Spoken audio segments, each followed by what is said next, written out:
क्यों मारे हो इनको? आप ये एक नंबर का गुंडा है, इसने अपनी बहू का रेप किया है। अंदर करिए इसको। नहीं, मैंने ऐसा कुछ नहीं किया। साहब झूठ बोलता है ये। तुम लोगों के कहने से इन पे आरोप साबित नहीं हो जाएगा। इनके बहू बेटा कहाँ रहते हैं? साहब यही पास ही में इनका घर है। साहब इसे थाने में डालिए, नहीं तो इसको बहुत मारेंगे। कमल, लेके जाओ इन्हें।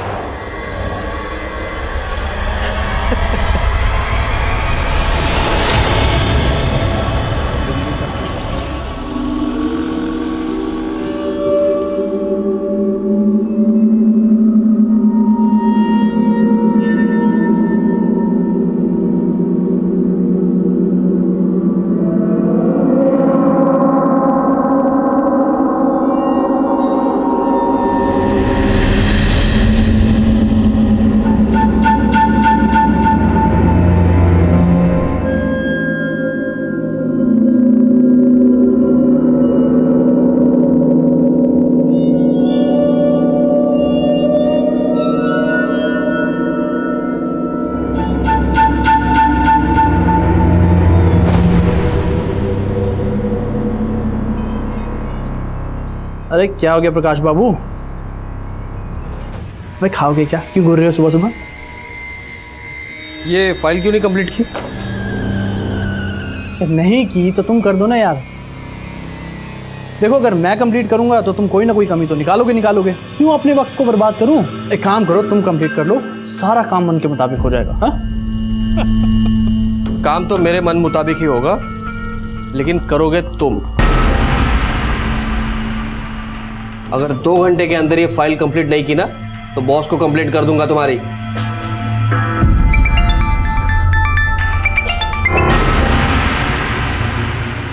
हेलो हेलो प्रकाश जी, आज आप अपना टिफिन ले जाना भूल गए। देखो माधुरी, मैं तुमसे बात करने के मूड में नहीं हूँ, बाद में फोन करता हूँ।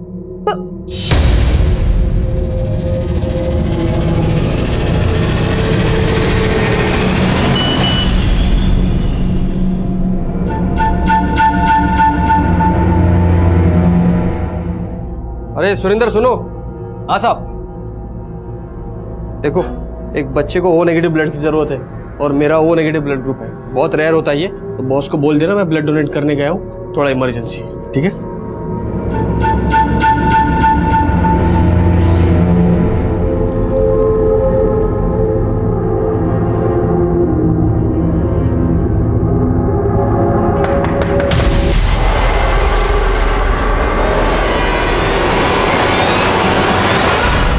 आप मोहन सैनी की बेटी और बहू हैं? जी हाँ।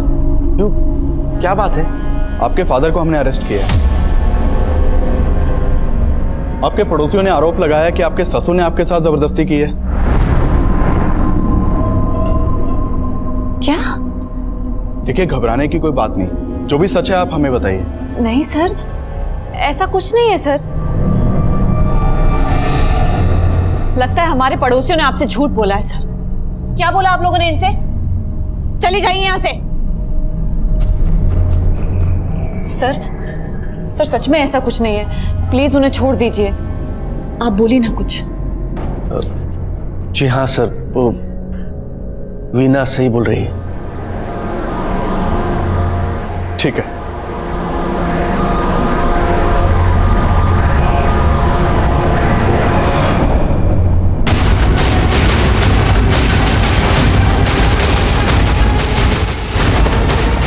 सर ये देखो,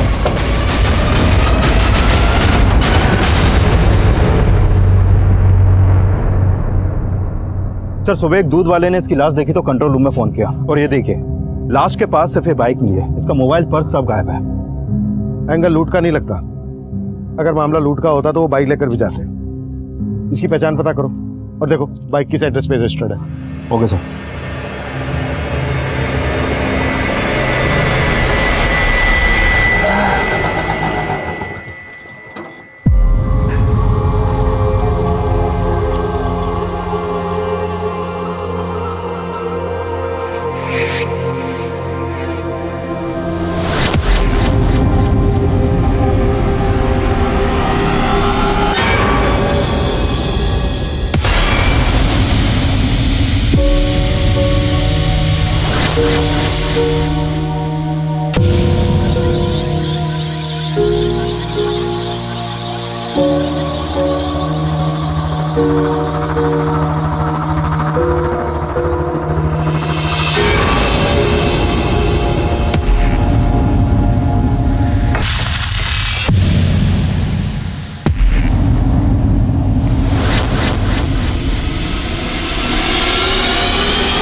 थोड़ी भी शर्म है तो गाँव लौट चाहिए।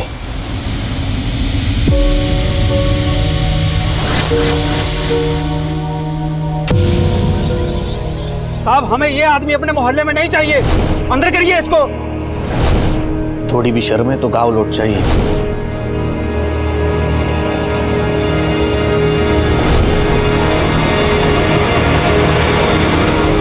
Police control room. हाँ जी बोलिए।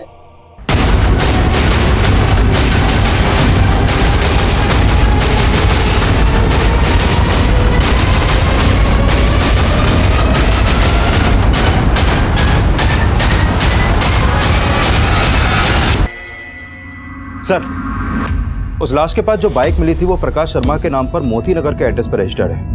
और जब मैंने मोती नगर पुलिस को कांटेक्ट किया तो उन्होंने बोला कि प्रकाश की वाइफ ने कल रात प्रकाश की मिसिंग कंप्लेंट दर्ज करवाई थी। मैंने उसे बुला लिया सर।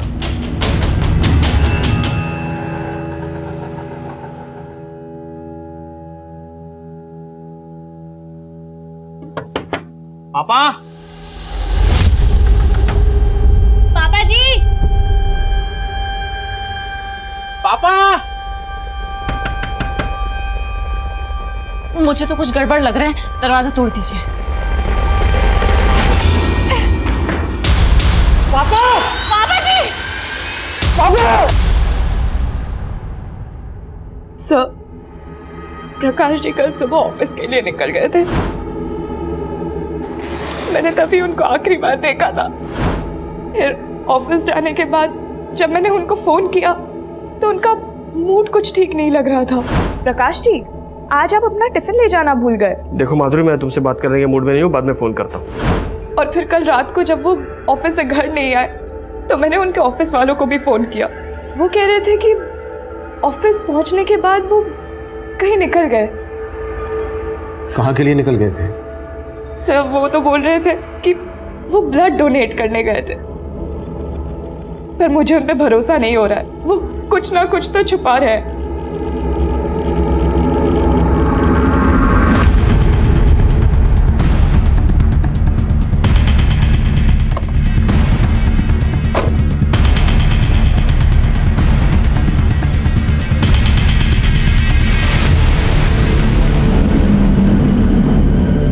नहीं सर, हम लोग झूठ नहीं बोल रहे।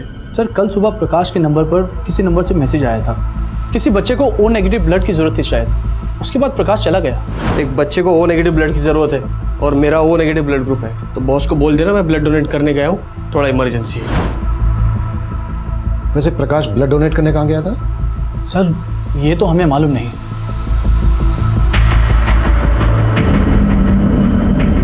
अगर प्रकाश वाकई में ब्लड डोनेट करने गया था तो हो सकता है ब्लड डोनेशन का फेक मैसेज भेजकर उसे किसी ने धोला को बुलाया हो और उसका मर्डर कर दिया। चेक करो, कल सोशल मीडिया पर ऐसा कोई मैसेज वायरल हुआ है क्या जिसमें ओ नेगेटिव ब्लड की मांग की गई हो?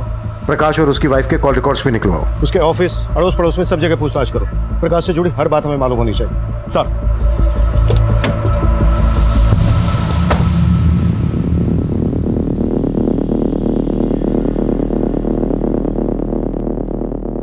हम अपने रिश्तेदार के यहाँ गए थे। वहां से आकर देखा तो पापा ने आत्महत्या की थी। क्या तुम्हारे फादर की मौत की वजह वो सब बातें तो नहीं है जो हमें पहले पता चली थी? सर, उसमें कोई सच्चाई नहीं थी। सच तो ये है सर कि पापा जी उन सारी बातों से बहुत दुखी थे, ठीक से खा पी भी नहीं रहे थे। हम सोच भी नहीं सकते थे कि पापा ये कदम उठाएंगे।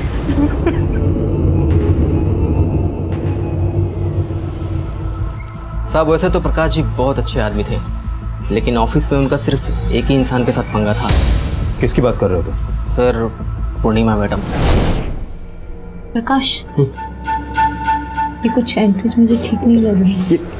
दूर रहो, बिना टच किए बात नहीं कर सकती क्या? क्या है ये? हाँ, मैंने तुमसे कितनी बार कहा है कि मैं एक शादीशुदा इंसान हूँ और तुम जो सोच रही हो ना वैसा कुछ नहीं हो सकता। सर, उन्हें कुछ कहना ही था तो मुझे अकेले में कह दिया होता।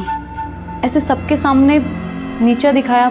मतलब जिस तरह से उसने तुम्हें एम्बेरस किया, मैं गुस्सा आया और इसी बात का तुमने उसे बदला लिया। सर, ऐसा कुछ नहीं है। और सर, प्रकाश ऑफिस से गए तो उस दिन मैं ऑफिस में ही थी। नहीं सर, प्रकाश जी ने कभी किसी पूर्णिमा नाम की लड़की के बारे में कुछ नहीं बताया है। खैर हम पूर्णिमा और प्रकाश के बाकी ऑफिस वालों के बारे में पता कर रहे हैं, लेकिन माधुरी जी ये भी तो हो सकता है कि प्रकाश की उसी की रिश्तेदारी में या फिर आस पड़ोस में किसी से कोई अनबन हो। सर एक बात है, 2 दिन पहले इनके यहाँ एक लड़की रहा करती थी। कौन लड़की? ये तो बोल रहे थे ये इसके कोई दूर के रिश्तेदार है, पर उसका रंग ढंग देख के हमें कुछ ठीक नहीं लगा, क्योंकि वो हर रोज प्रकाश के बाइक से ही जाती थी और घर भी शाम को वो प्रकाश के बाइक से ही आती थी। दादा चेंज नहीं है। अरे माधुरी। हाँ जी। अरे वो लड़की कौन है जो तुम्हारे घर पे रह रही है? अब रिंकी, अरे वो तो प्रकाश जी की दूर की बहन है। सर माधुरी तो बहुत भोली है, पर सच बताऊं मुझे उस लड़की को देख के कभी लगा ही नहीं कि वो प्रकाश की बहन हो। सर रिंकी प्रकाश जी की दूर की बहन है। करीब 15-20 दिन पहले वो यहाँ दिल्ली आई थी। आओ रिंकी, आओ अंदर आओ। अरे ये रिंकी है, मेरे फूफा जी की बेटी। दिल्ली में कुछ दिन हमारे साथ में ही रहेगी, जॉब इंटरव्यू के लिए आई है। लेकिन आपके पड़ोस वाले तो रिंकी और प्रकाश को लेकर कुछ अलग ही बात कर रहे हैं। आई मीन उनका मानना है कि रिंकी और प्रकाश के बीच कुछ। सर आई एम श्योर किसी को गलत फहमी हुई है। रिंकी बहन है प्रकाश जी की। रिंकी का नंबर है आपके पास? जी। रिंकी रहती कहाँ थी? सर इस बारे में तो कोई आइडिया नहीं है। सर कौन बंद है? अच्छा, जब रिंकी आपके यहाँ से गई तो कहाँ गई थी ये तो पता होगा आपको? जी सर। रिंकी कुछ दिन और रुक जाती, हमें बहुत अच्छा लगता। हाँ भी रुकने का मन तो मेरा भी था, पर अब क्या करूँ, लखनऊ में जॉब इंटरव्यू है ना, वो भी इम्पोर्टेंट है इसलिए। पर इसके बाद मैं आपसे ज़रूर मिलने आऊँगी। आपने हमें बताया कि रिंकी आपके पति प्रकाश के मर्डर से 1 दिन पहले ही आपके घर से गई थी और अब उसका मोबाइल फोन स्विच ऑफ आ रहा है। आपको ये कुछ अजीब नहीं लग रहा? आप कहना क्या चाहते हैं? रिंकी का कोई फोटो है आपके पास? जी सर।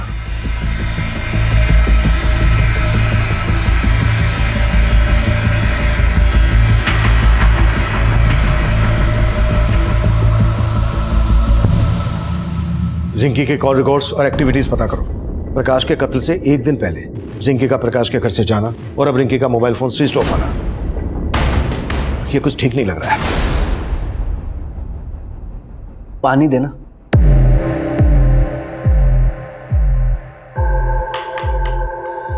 अब तो पुलिस ने भी मान लिया कि पापा जी ने सुसाइड की थी, लेकिन उन्हें ये नहीं मालूम कि उन्हें मजबूर किया गया था।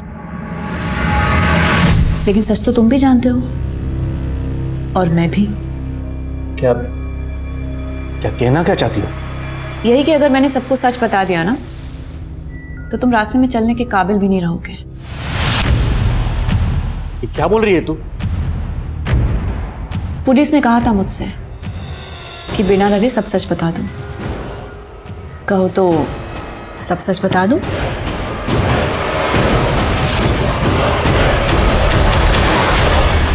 पानी दो मुझे।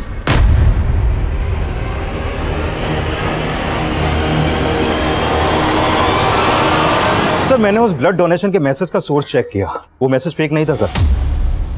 सर गोविंदपुरा में एक हॉस्पिटल है जहां वाकई में एक बच्चे को ओ नेगेटिव ब्लड की जरूरत थी और मैंने कंफर्म किया कि प्रकाश ने अपना ब्लड वहां पे डोनेट किया था। सर प्रकाश के बारे में अभी तक जो भी सामने आया उससे ये तो साफ है कि प्रकाश काफी हेल्पफुल इंसान था। प्रकाश कितना हेल्पफुल आदमी था ये तो हमें रिंकी ही बता सकती है। रिंकी की कोई इंफॉर्मेशन? सर रिंकी का फोन नंबर पानीपत के एड्रेस पर रजिस्टर्ड है और प्रकाश की हत्या से 1 दिन पहले रिंकी और प्रकाश इन दोनों का फोन जनकपुरी में एक साथ काफी टाइम तक एक्टिव था। लेकिन सर इन दोनों के बीच में फोन पर कोई बात नहीं होती थी और सब लोग बोल रहे हैं कि रिंकी लगभग 15 दिन तक प्रकाश के घर में रही थी। और मैंने प्रकाश की वाइफ की कॉल रिकॉर्ड चेक किए सर, उसमें कुछ भी सस्पिशियस नहीं मिला। हो सकता है रिंकी और प्रकाश मोबाइल फोन पर किसी ऐप के जरिए बात करते हो। एक तरफ रिंकी और दूसरी तरफ प्रकाश के ऑफिस में काम करने वाली है पूर्णिमा। इन दोनों के बीच की कहानी भी काफी अजीब है। विकास पता करो रिंकी और पूर्णिमा का आपस में कोई कनेक्शन था क्या, और पानीपत पुलिस से भी कांटेक्ट करो। इस रिंकी का मिलना हमारे लिए बहुत जरूरी है। Sure sir.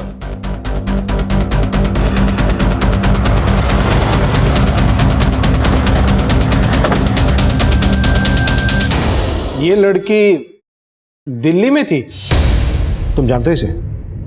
जी सर, इसका नाम रिंकी है। तकरीबन 15 दिन पहले इसके फादर ने यहाँ मिसिंग कंप्लेंट दर्ज कराई थी और फिर 2 दिन पहले रिंकी की लाश हमें मिली। रिंकी की लाश? जी सर, बहुत ही ब्रूटल मर्डर था सर। लाश के पास से हमें एक फोटो आईडी मिली रिंकी की, और उसके फादर ने भी शिनाख्त कर ली थी कि वो लाश रिंकी की ही थी। 5 दिन पहले तक रिंकी प्रकाश के साथ दिल्ली में रह रही थी, और जिस दिन रिंकी प्रकाश के घर से गई उसके अगले ही दिन हमें प्रकाश की लाश मिली, और उसके 2 दिन बाद रिंकी की लाश मिलती है यहाँ पानीपत में, और प्रकाश की लाश मिली थी हमें दिल्ली में। लेकिन सर हमारे इन्वेस्टिगेशन में प्रकाश नाम के किसी आदमी की जानकारी हमें नहीं मिली।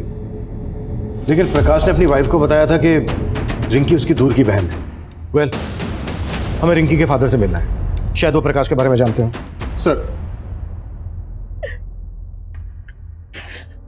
अब रोने से क्या होगा? गई तो गई, ससुरी औलाद ही ऐसी पैदा हो गई थी। चुप चुप, कोई जरूरत नहीं है ऐसी लड़की के लिए रोने की। एकदम आवाज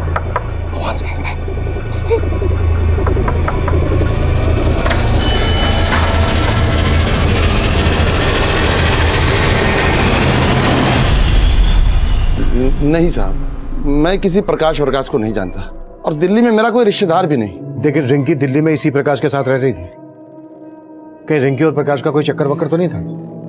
ऐसा क्यों कह रहे हैं आप? क्यों मेरी मरी हुई बेटी को बदनाम कर रहे हैं? देखिए, हमारा इरादा किसी को बदनाम करने का नहीं है, हम हमारा काम कर रहे हैं। दिल्ली में प्रकाश का मर्डर हो गया है। रिंकी दिल्ली गई थी तो क्यों गई थी? और वो प्रकाश के मर्डर के तुरंत बाद पानीपत में आई, तो पानीपत में रिंकी का मर्डर किसने किया होगा? मेरी भी समझ में कुछ नहीं आ रहा है, और मैं किसी प्रकाश को नहीं जानता।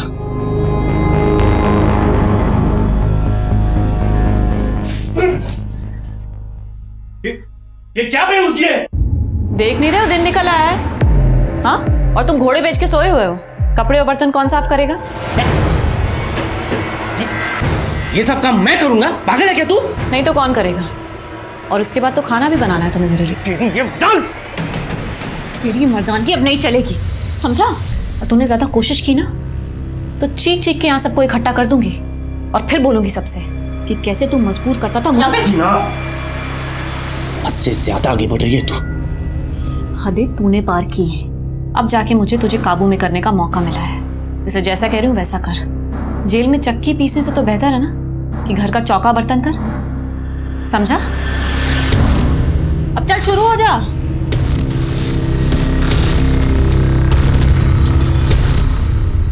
सर, ये प्रकाश की पोस्टमार्टम रिपोर्ट।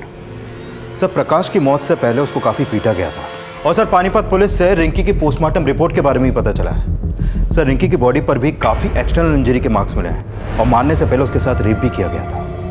प्रकाश का मर्डर रिंकी के मर्डर से 2 दिन पहले हुआ, और इन दोनों का मर्डर जिस तरह से हुआ है, ऐसा लग रहा है जैसे इन दोनों का कोई कॉमन दुश्मन रहा होगा।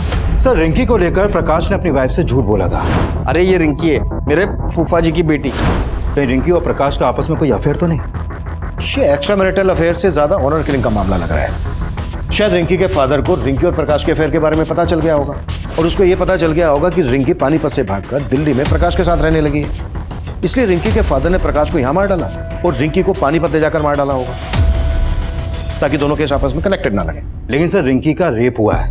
क्या आपको वाकई में लगता है कि रिंकी के रेप और मर्डर में इसके बाप का हाथ होगा?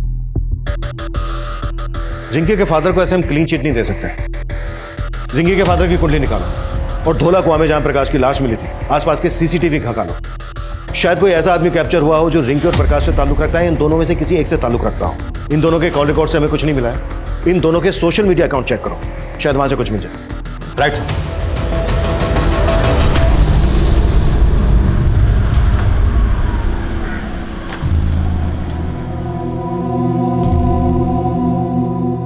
इस बार पैसों का इंतजाम हो जाएगा ना? हो जाएगा भाई, टेंशन क्यों ले रहा है? टेंशन तो होगी, पुलिस दोबारा इस केस में कूद पड़ी। सर, मैंने रिंकी और प्रकाश इन दोनों का सोशल मीडिया अकाउंट चेक किया। सर, ये रिंकी और प्रकाश सोशल मीडिया पर भी एक दूसरे के टच में नहीं थे। लेकिन सर, प्रकाश के सोशल मीडिया अकाउंट में उसी को ऑफिस में काम करने वाले पूर्णिमा के काफी मैसेज मिले हैं। ये देखिए सर। इस पूर्णिमा के अगेंस्ट कुछ मिला? नहीं सर, फिलहाल पूर्णिमा के खिलाफ तो कुछ नहीं मिला है। लेकिन सर, रिंकी के सोशल मीडिया अकाउंट में एक रोहन नाम के लड़के का अकाउंट भी मिला है। ये देखिए सर। सर, ये रोहन और रिंकी के बीच में जिस तरह की चैटिंग होती थी, उसे लगता है कि इन दोनों का आपस में अफेयर था। काफी इंटीमेट बातें होती थी सर। ये देखिए। कि रोहन रहता कहाँ है? रोहन कहाँ जा रहा है? मम्मी 4 बज रहे, कहाँ जाऊंगा मैं? ट्यूशन जा रहा हूँ। अच्छा ठीक है, पर घर जल्दी आ जाना। आजकल रोज ही घर देर से आता है तू। मम्मी एग्जाम चल रहे हैं, सर एक्स्ट्रा क्लासेस लेते हैं। ठीक है, मैं आ जाऊंगा जल्दी। क्लासेस बाद में जाना, पहले मेरे कुछ सवालों के जवाब देना है। क्या हुआ सर? क्या किया मेरे बेटे ने? हमें आपके बेटे से कुछ बातें करनी है, अकेले में। हाँ सर, रिंकी मेरी दोस्त है, लेकिन सर हमारा ब्रेकअप हो गया था। ब्रेकअप क्यों हुआ था? सर ये हमारा पर्सनल मैटर है। आप ये क्यों पूछ रहे हैं सर? वो इसलिए क्योंकि रिंकी का मर्डर हो गया है। क्या सर? सर रिंकी का मर्डर? हाँ मर्डर, और मर्डर सिर्फ रिंकी का ही नहीं हुआ है, बल्कि प्रकाश नाम के इस आदमी का भी मर्डर हुआ है। और दिल्ली में रिंकी इसी आदमी के साथ रह रही थी। अब तो ये बोल, तेरा रिंकी और प्रकाश के मर्डर से क्या लेना देना है? सर मेरा सर किसी से कोई लेना देना नहीं है। और सर ये प्रकाश, मैं सर किसी को नहीं जानता। पिछले 6 महीने से रिंकी से तू सोशल मीडिया अकाउंट पर टच में था। तुम दोनों की चैट हिस्ट्री है हमारे पास, दिखाऊं? रिंकी पानीपत से दिल्ली तेरे कहने पर आई, और तुम दोनों के कॉल रिकॉर्ड के हिसाब से तेरा और रिंकी का मोबाइल फोन दिल्ली में कई जगह पर एक साथ एक्टिव था। क्या छिपा रहा है हमसे? सर मैं कुछ नहीं छिपा रहा, लेकिन सर हाँ, मैं रिंकी से प्यार करता था। और सर जब वो दिल्ली आई थी तो मुझसे मिल भी रही थी। रिंकी यार, मैंने सोचा भी नहीं था कि तुम मुझसे मिलने ऐसे दिल्ली आ जाओगी। रोहन, मैं दिल्ली में सेटल होना चाहती हूँ, इसलिए मैं जॉब ढूंढ रही हूँ। क्या तुम मेरी थोड़ी मदद करोगे? ऑफ कोर्स यार, मैं तुम्हारे लिए जॉब ढूंढ देता हूँ। Thank you. अब ना मैं ट्रैवलिंग करके बहुत थक गई हूँ, तो तुम्हारे घर चले? मेरे घर? रिंकी मैं तुमको अपने घर नहीं ले आ सकता। और सर इसी बात से नाराज होकर उसने बोलचाल बंद कर दी। डीएनए करवा उसका, और जब तक डीएनए रिपोर्ट नहीं आ जाती है, हमसे बिना पूछे शहर से बाहर नहीं जाएगा।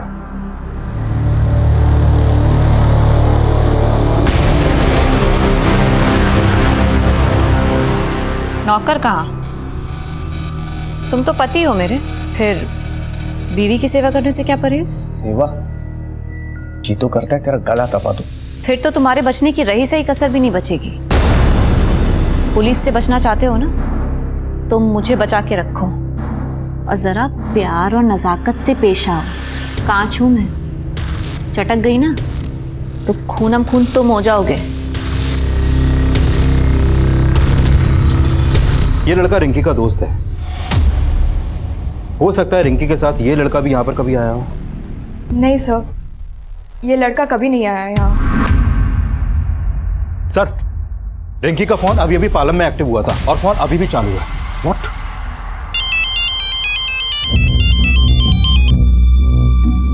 हेलो। हेलो, कौन बोल रहा है? आपने फोन किया? आप कौन? मैं राजापुर पुलिस स्टेशन से इंस्पेक्टर अभिमन्यु जिंदल बोल रहा हूँ।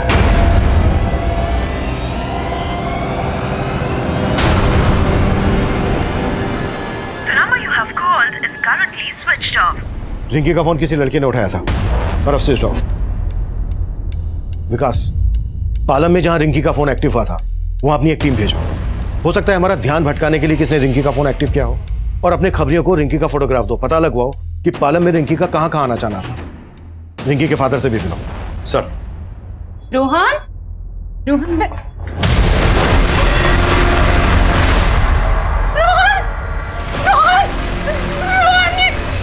क्या कर लिया बेटा?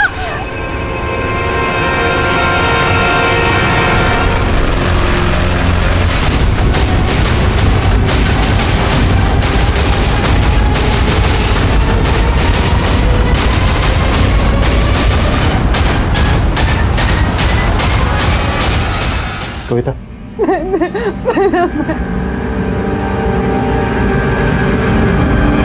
सर पहले रोहन से बात करके ऐसा लगा नहीं था कि वो हमारी पूछताछ की वजह से सुसाइड कर लेगा। हमें यह भी समझना होगा कि अचानक से रिंकी के फोन एक्टिव होने का क्या चक्कर है, और उसके बाद रोहन ने सुसाइड किया। पानीपत पुलिस ने हमें बताया था कि उन्हें जिस लड़की की लाश मिली थी उसका चेहरा काफी बिगड़ा हुआ था। उस लड़की की लाश के पास से उन्हें रिंकी का आईडी मिला, तो उन्होंने मान लिया कि यह लाश रिंकी की है। अगर हम ये मानकर चलें कि वो लाश रिंकी की नहीं थी, तो क्या पॉसिबिलिटीज हो सकती हैं? लुक, हम पहले रिंकी को प्रकाश के मर्डर में इन्वॉल्व मानकर चल रहे हैं, तो हो सकता है इस मर्डर चार्ज से बचने के लिए रिंकी ने एक कत्ल किया और खेल रचा हो। सर, अगर इस लिहाज से देखा जाए तो रिंकी का बाप भी हमारा स्ट्रॉन्ग सस्पेक्ट बनता है, क्योंकि उसी ने उस लाश की शिनाख्त की थी और माना था कि वो लाश रिंकी की है।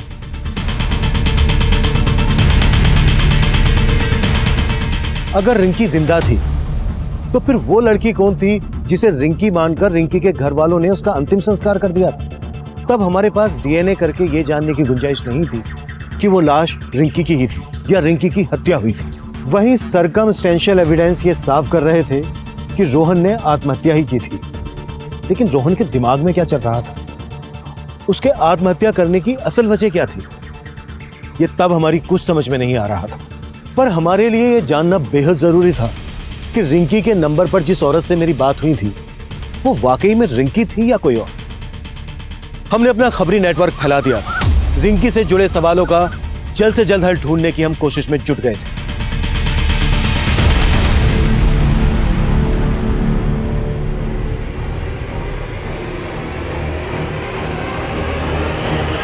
रिंकी, सर, प्रकाश की लाश जिस एरिया में मिली थी वहां से करीब 3 किलोमीटर दूर एक सीसीटीवी में रोहन अपने कुछ दोस्तों के साथ उसी तरफ जाता हुआ कैप्चर हुआ है। फुटेज इसमें है सर। और करीब 1 घंटे बाद ये लड़के उसी रास्ते से वापस लौटे हैं।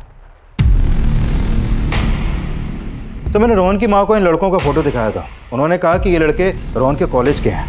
मिहिर और मानव से बात करनी पड़ेगी। बाकी तीसरे के बारे में दोनों बताओ। सर, मुन्ना खबरी का फोन आया था, वो आपसे मिलना चाहता है। उसे रिंकी के बारे में कुछ इन्फॉर्मेशन देनी है।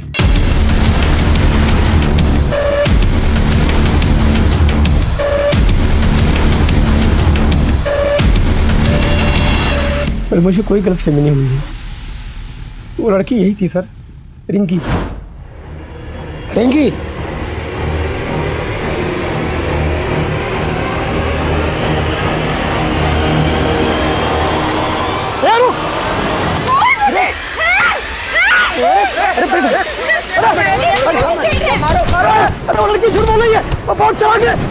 इससे पहले कि आप लोगों को खबर देता, उसने मुझे झूठा आरोप लगा के लोगों से पिटवा दिया। ये बहुत बड़ा गेम लगता है विकास। रिंकी वाकई में जिंदा है, लेकिन सवाल ये है कि वो लाश किस लड़की की थी जिसकी रिंकी के फादर गणपत ने रिंकी के नाम से शिनाख्त की। विकास, हो सकता है रिंकी का फादर भी रिंकी की साजिश में इन्वॉल्व और उसे पता हो रिंकी इस वक्त कहाँ है। तलब करो उसे। सर, हेलो सर, रोहन के उन तीनों दोस्तों को थाने ले आया।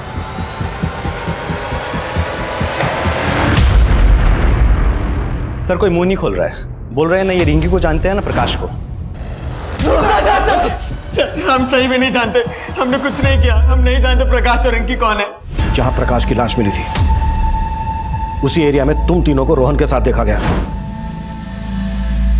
अब अगर एक भी झूठ बोला ना तो यहां से तुम तीनों अपनी टांगों पर चल के नहीं जा पाओगे।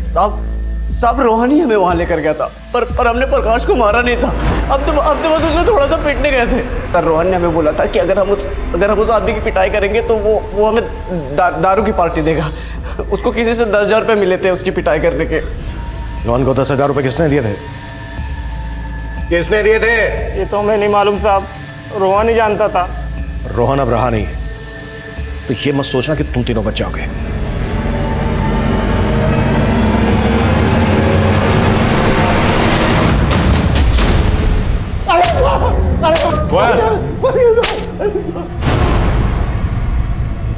बोल रिंकी कहाँ? क्या कह रहे हैं साहब? यही साहब तो थे जो रिंकी की लाश दिखाए थे साहब। अब आप पूछे रिंकी कहाँ? टंकी बंद कर। जिस लाश की शिनाख्त तूने की थी वो रिंकी की नहीं थी। रिंकी जिंदा है अभी। और अब ये बोल, अभी कहाँ है वो? बोल। हम सच कह रहे हैं साहब, हमको नहीं मालूम। तोड़ते रहो। नहीं साहब, अरे हम सच कह रहे हैं साहब।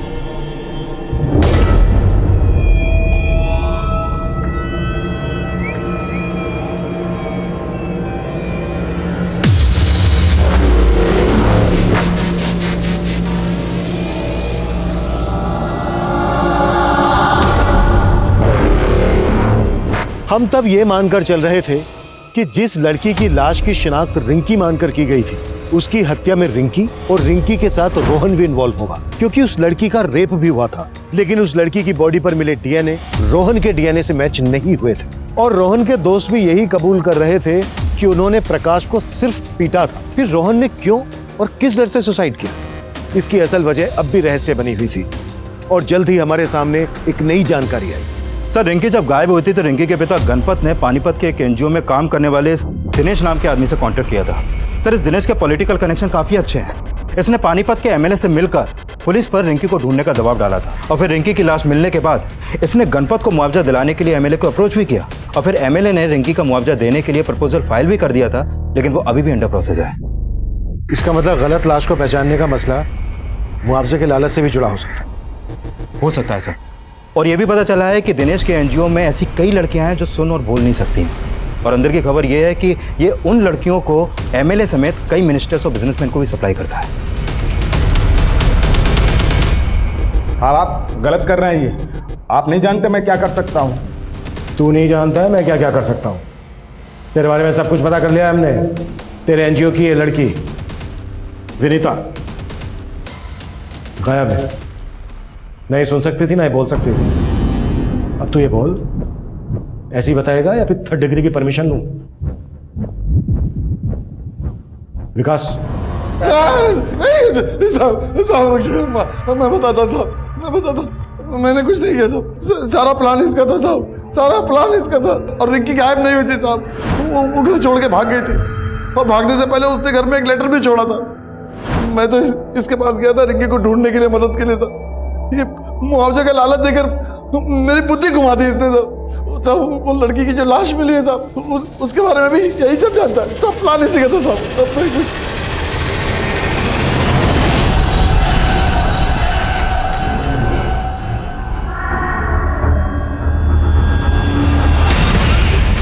उसको मारकर मैंने उसका चेहरा बिगाड़ दिया, रिंकी की आईडी उसके पास रख दी। तब तक गणपत ने उसकी शिनाख्त कर ली साहब। मैंने सोचा कि इसकी बेटी के लिए सरकार से कुछ मुआवजा दिला देंगे और आधा आधा बांट लेंगे, लेकिन साहब प्रकाश के मर्डर से हमारा कोई लेना देना नहीं है साहब। अब ये बोलो, रिंकी कहाँ है? मुझे नहीं मालूम साहब, मुझे नहीं मालूम।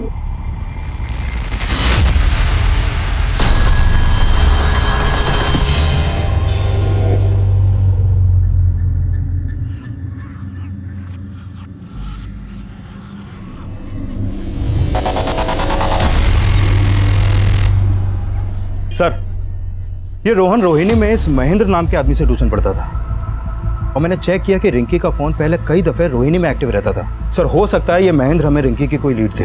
इसे थाने बुला लिया सर मैंने। सर, रोहन ने अपने दोस्तों के साथ क्या किया ये तो मैं नहीं जानता, पर हाँ सर, रोहन रिंकी से सच में बहुत प्यार करता था, इसलिए जब रिंकी दिल्ली आई थी तो वो उसे लेके मेरे घर भी आया था। सर, ये मेरी दोस्त रिंकी। सर, मैं अकेला रहता हूँ, इसलिए रोहन चाहता था कि मैं रिंकी को कुछ दिनों के लिए अपने घर पे रख लूं, और मैंने रिंकी को अपने घर पे रखने के लिए 2 दिन के लिए परमिशन भी दे दी थी। पर सर, मैं रिंकी को ज़्यादा दिन के लिए अपने घर पे नहीं रख सकता था, इसलिए मैंने उसे जाने के लिए कह दिया। फिर उसके बाद उसके साथ क्या हुआ सर, मुझे सच में कुछ नहीं मालूम। रिंकी यहाँ दिल्ली में इस प्रकाश के साथ रह रही थी, आप जानते हैं इसे? नहीं सर, मैं नहीं जानता। ठीक है, आप जा सकते हैं। जी सर, शुक्रिया। विकास, इसकी भी कुंडली निकालो। सर, जनकपुरी के एक एजेंट ने रिंकी का फोटो आइडेंटिफाई किया है। उसने बताया कि उसने रिंकी को जनकपुरी में एक फ्लैट किराए पर दिलवाया था, और रिंकी उस फ्लैट में उसी दिन शिफ्ट हो गई थी जिस दिन प्रकाश का मर्डर हुआ।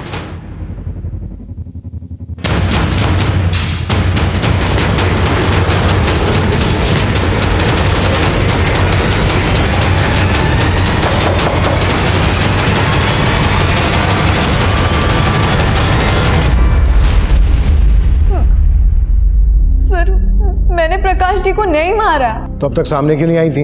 सर, मैं अपने पापा से तंग आ गई थी, इसलिए घर से भाग के दिल्ली चली आई, और फिर मुझे मालूम पड़ा कि मेरे पापा ने दूसरी लड़की को मेरी लाश मानकर उसका अंतिम संस्कार कर दिया था। सर, मैं बहुत डर गई थी, इसलिए छिपी हुई थी। छिपी इसलिए थी क्योंकि तुम प्रकाश के मर्डर में इन्वॉल्व हो। अब सच सच बोलना, तुम्हारे और प्रकाश के बीच क्या रिश्ता था? सर जैसा आप सोच रहे हैं वैसा बिल्कुल नहीं है सर, बल्कि प्रकाश जी ने तो मुझे अपने घर में रहने की जगह दी थी। उनकी वाइफ और उनके साथ मैं घुल मिल गई थी, लेकिन मुझे क्या पता था कि सिचुएशन इतनी वियर्ड हो जाएगी। अरे माधुरी तौलिए ना, माधुरी।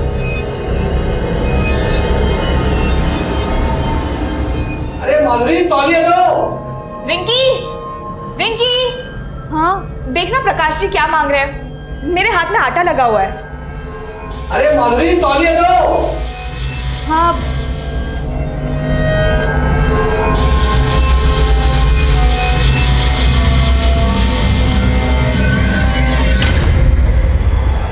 सॉरी। उस दिन पहली बार प्रकाश जी की वाइफ का बिहेवियर मुझे कुछ अजीब लगा, लेकिन ये क्लियर हो गया था कि प्रकाश जी के दिल में मेरे लिए कोई गलत इंटेंशन नहीं था। और फिर एक दिन प्रकाश जी की वाइफ ने मुझसे पूछा, रिंकी तू भी हमारी एक हेल्प करेगी? कैसी हेल्प? रिंकी हमारी शादी को 3 साल हो गए हैं, लेकिन मैं भाभी रो क्यों रही हो? रिंकी मैं आज तक प्रकाश जी को बच्चा नहीं दे सकी। हमारे पास इतने पैसे भी नहीं है कि सरोगेसी के जरिए हम एक बच्चा पैदा करवा सके। रिंकी क्या तू मेरे लिए प्रकाश जी के बच्चे की माँ बनेगी? What? मैंने तो साफ मना कर दिया और फिर अगले दिन ही मैं घर छोड़ के चली गई। और फिर उसी दिन जनकपुरी में मैं प्रकाश जी से मिली। प्रकाश जी से मिलके मैंने उनको सब साफ साफ बता दिया। और फिर आगे क्या हुआ मुझे नहीं पता। माधुरी ने हमसे बताया कि प्रकाश ने उससे कहा कि तुम प्रकाश की दूर की बहन हो। भला कोई भाभी अपनी ननद से ऐसी शक क्यों रखेगी? दूर की बहन? हाँ सर मैं प्रकाश जी की दूर की बहन नहीं हूँ, मुझे तो माधुरी लेकर आई थी। सर मैं प्रकाश जी की दूर की बहन नहीं हूँ, मुझे तो माधुरी लेकर आई थी। प्रकाश जी ये रिंकी है। अच्छा मेरे दूर की बहन। तो तुम माधुरी की दूर की बहन हो? नहीं सर, मेरा तो उनसे भी कोई रिश्ता नहीं है, बल्कि मुझे तो रोहन के ट्यूशन टीचर ने माधुरी से मिलवाया था। मैं बताता हूँ साहब, सब माधुरी को मैंने इंद्रजीत जानता था साहब।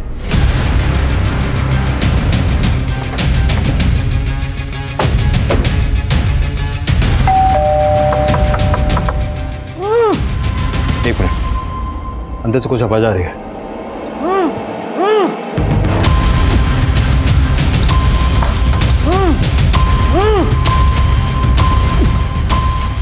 दरवाजा तोड़ो। किसने बांधा तुम्हें? मेरी बीवी ने। मालूम है मैंने जो अपने पति के साथ किया वो गलत किया, लेकिन सर वो उसी लायक है। सर मैं आपको बहुत पहले सब सच सच बताना चाहती थी, लेकिन समझ में नहीं आ रहा था कि अपने पति और बहन की करतूतों का बखान किस मुंह से करती। मेरे पति की वजह से मेरे ससुर जी ने सुसाइड किया सर। तुम दोनों जीजा साली के अफेयर का चिट्टा खुल चुका है, अब चुप रहने से कोई फायदा नहीं है। चलो फटाफट हो जाओ शुरू। तो मैंने शादी भले वीना से की थी, लेकिन मैं माधुरी को अपनी दूसरी बीवी बनाकर रखना चाहता था। माधुरी, तेरी और वीना की माँ तो मर गई है, लेकिन हमारे बीच मेरा बाप भी रोड़ा बना हुआ है। ये क्या बकवास कर रहा है तू? अपनी शादीशुदा साली को तू अपनी दूसरी बीवी बनाना चाहता है? मेरा बाप रोड़ा बना हुआ था तो मैंने उसको उसी की नजरों में गिरा दिया। मेरे ही कहने पर उस आदमी ने मेरे बाप को सबके सामने बेइज्जत कर दिया। तो इस तरह से तूने अपने बाप को सुसाइड करने पर मजबूर किया। किसने मदद की तुम लोगों की इसमें? महेंद्र मेरा दोस्त था सर। ऐसी बातों बातों में उसने मुझे कहा कि एक कोई लड़की है जो अपना घर छोड़कर भाग कर आई है और उसको पीजी की जरूरत है। तो हमने रिंकी के जरिए प्रकाश को ब्लैकमेल करने का प्लान बनाया। मैं चाहती थी रिंकी मेरी बातों में आकर एक बार प्रकाश के साथ सो जाए और मैं उनकी तस्वीरें खींच लूं, ताकि प्रकाश से तलाक की वजह भी मिल जाए और ज़्यादा से ज़्यादा एलिमनी भी वसूल हो सके। पर रिंकी तुम्हारी बातों में नहीं आई और उसने सब कुछ प्रकाश को बता दिया। तुम इतनी गिरी हुई होगी ये मैंने सोचा तक नहीं था। अब तलाक मैं तुम्हें दूंगा और एक फूटी कौड़ी नहीं मिलेगी तुझे। हमने उसी वक्त सोच लिया था कि अगर प्रकाश को हम जिंदा छोड़ेंगे तो वो हमारे प्लानिंग पर पानी फेर देगा। तो रोहन को वो 10,000 रुपए तूने ही दिए थे?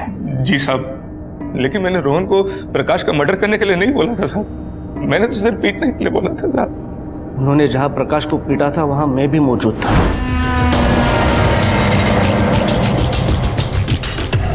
प्रकाश की मौत के बाद जब आपने रोहन से पूछताछ की तो वो डर गया था साहब, और जब वो मुझसे मिला तो मैंने उसको और डरा दिया था साहब। देखो रोहन, मैं तो मानता हूँ कि तुमने और तुम्हारे दोस्त ने मिलकर प्रकाश को सिर्फ पीटा था, लेकिन पुलिस इस बात पर यकीन नहीं करने वाली। और सबसे जरूरी बात यह है कि अब तो उन्हें रिंकी की लाश भी मिल गई है। अगर तुमने मेरा नाम लिया ना, मैं तो सिर्फ कुछ ही दिनों के लिए अंदर जाने वाला हूँ, मुझे थोड़ी सी सजा होगी, लेकिन तुम पे 2-2 मर्डर केसेस लगेंगे, फांसी हो जाएगी तुम्हें। तेरी इसी ओछी हरकत की वजह से रोहन ने अपनी जान दे दी। तुमने सिर्फ प्रकाश को नहीं मारा है, बल्कि रोहन और तुम्हारे बाप मोहन की मौत के जिम्मेदार भी तुम लोग ही हो। मन तो कर।